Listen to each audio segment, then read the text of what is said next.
You will have noticed that most pastors have a favorite joke they tell.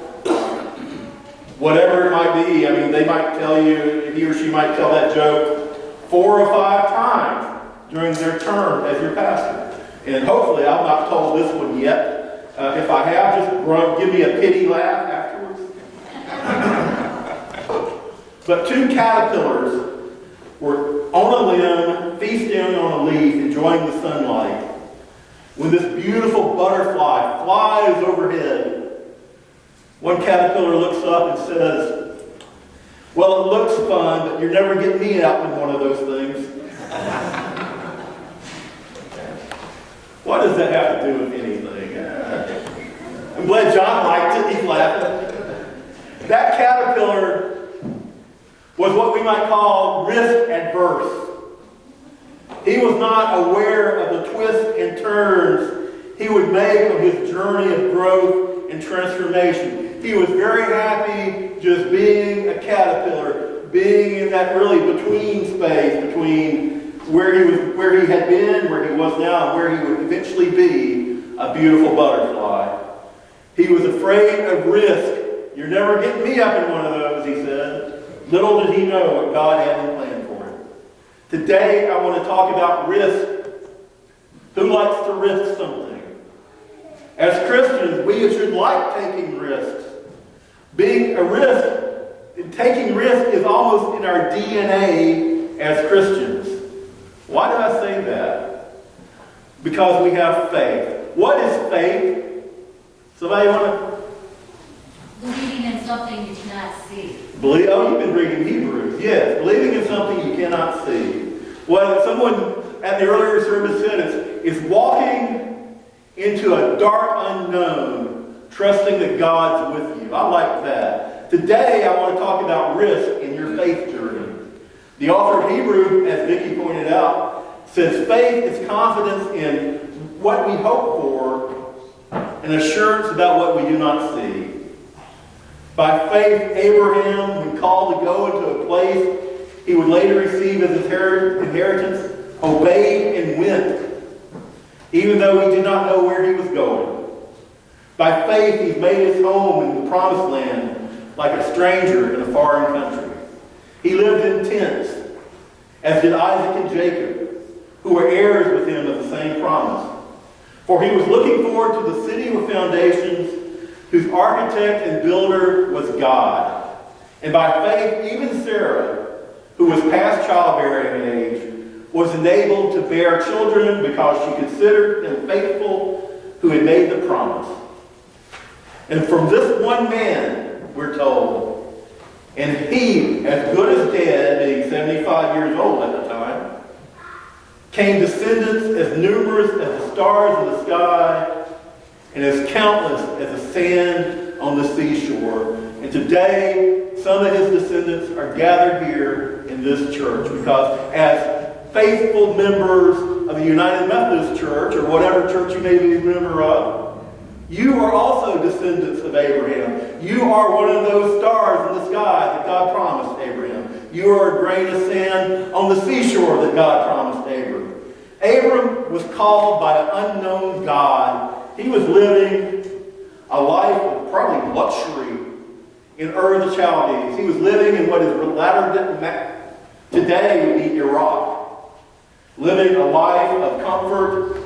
Abram was a very wealthy man, very successful man, very likely, worshiping his own gods, the gods of the mountain, the gods of this earth, this God, that God, a multitude of gods. And this unknown God came to Abram and made this promise: if you follow me, if you give up what you have here and follow me into the unknown, through you I'll reconcile the world. Through your offspring I'll reconcile the world. Through you, many will be blessed. And I don't know how many people God had made that offer to before he came to Abram. Maybe he had promised that to other people, and they didn't have the faith to follow like Abram did. But Abram followed. And through him, we are sitting here today. This is what I want you to feel today, what I want you to know. That as you step into the unknown, as God is leading you into the unknown, and each of us faces our own unknown, God is with you. Faith is saying, I will trust you. I will follow you into the unknown. I'll walk forward, trusting that God is walking with me. That God is there in the darkness with me. That if you're having medical issues, that God is with you as you start your new treatment. If you're moving into new settlement, a new life situation, God is with you in your new surroundings. If you're graduating from high school soon and going to college, God will be with you as you move into that setting. Faith is saying, no matter where I'm at, God is with me. It might be God is with me as I invite a stranger to church. And that might be the scariest thing you'll do all week, inviting somebody to church. God is with me when I move out of my comfort zone and stretch myself for the glory of God. Faith is believing that for God so loved the world that he gave his only Son, so that everyone who believes in him may not perish, but have eternal life. God did not send the Son into the world to condemn the world, but in order that the world might be saved through him. Faith is believing that and acting on it. Have any of you ever read the book Kon-Tiki? Mark has. A long time ago. Carol had. It's a great book. I read it in when I was 12 years old. It's about Thor Heyerdahl. He was a Norwegian explorer who had this wacky idea to build a balsa wood raft and float from the west coast of South America out into the unknown. And he did it. And he and 5 crew members sailed off on a raft into the unknown. And 2 months, can you imagine being on a balsa wood raft for 2 months? 2 months into the trip, this journey, one of the members falls off the raft. And the wind is blowing so fast that the raft is going faster than a man can swim. And his crew members are going, oh no, we're going to lose him. They tried to throw him a life belt, but the wind blew it back before he could get it. And Herman, the guy, felt he was lost in this raging Pacific Ocean. And suddenly one of his raft mates grabbed the life belt and dove into the water. He swam back to the man and wrapped his arms around him where he was almost exhausted.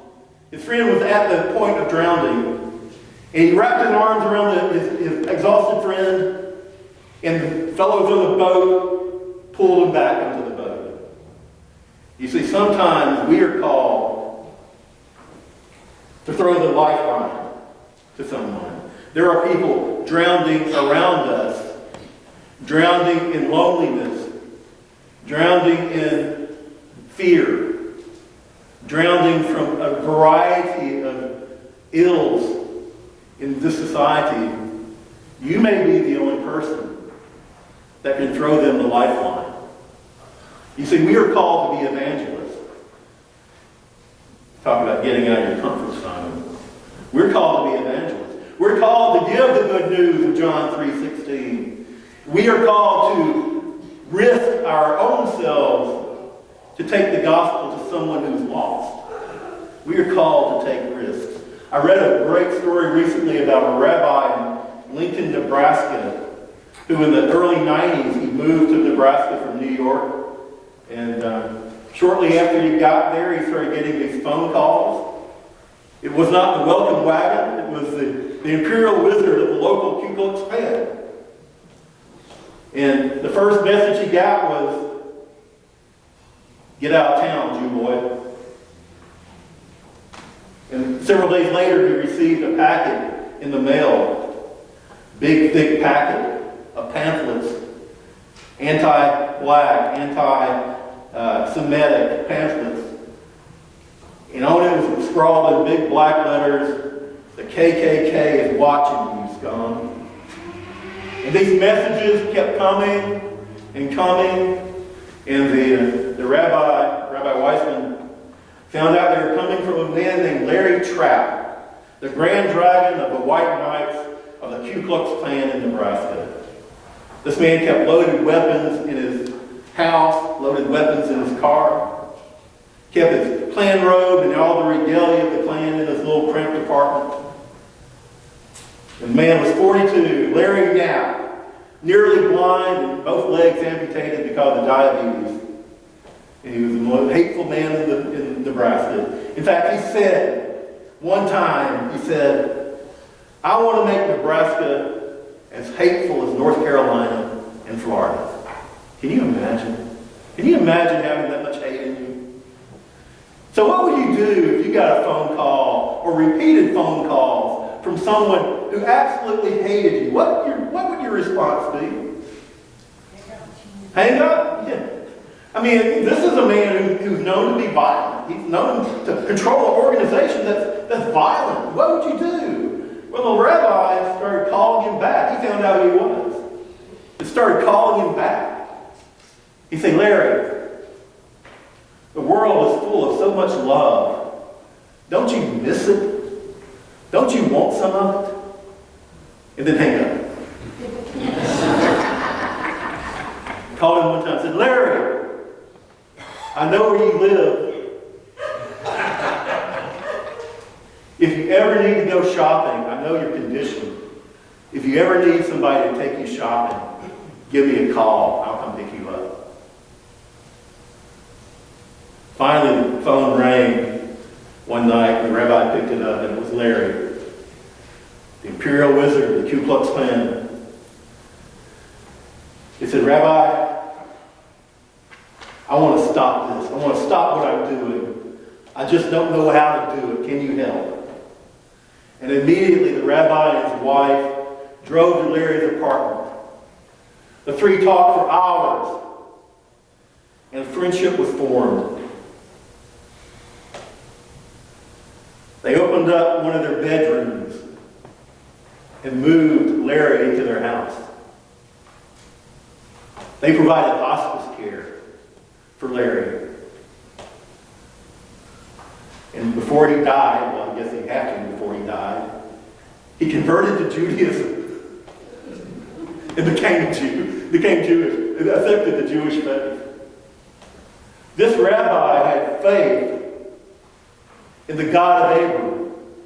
They called Abram out of captivity. This rabbi had the faith of Moses, who led his people out of captivity. This rabbi had the faith in the same God who raised up Jesus that we might have eternal life. And he gave out of his faith to one of the most hateful men in the world and transformed him. That's what faith is. Faith is putting yourself at risk to transform the world.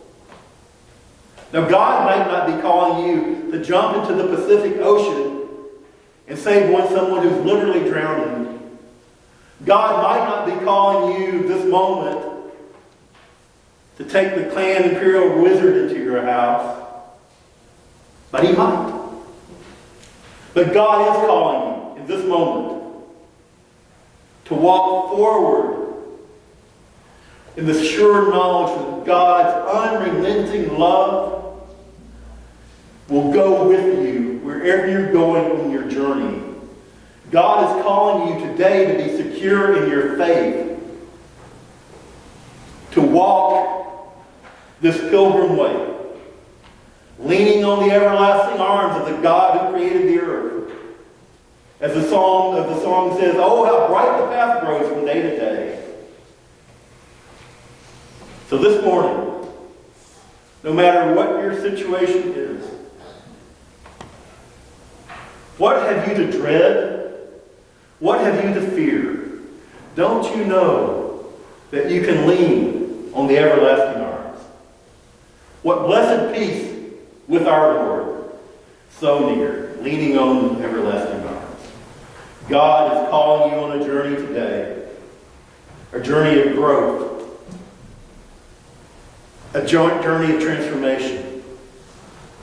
Don't sit on the limb like the caterpillar, content with where you are. Know that God is ready to transform you into something bigger, something greater, something more beautiful. Amen.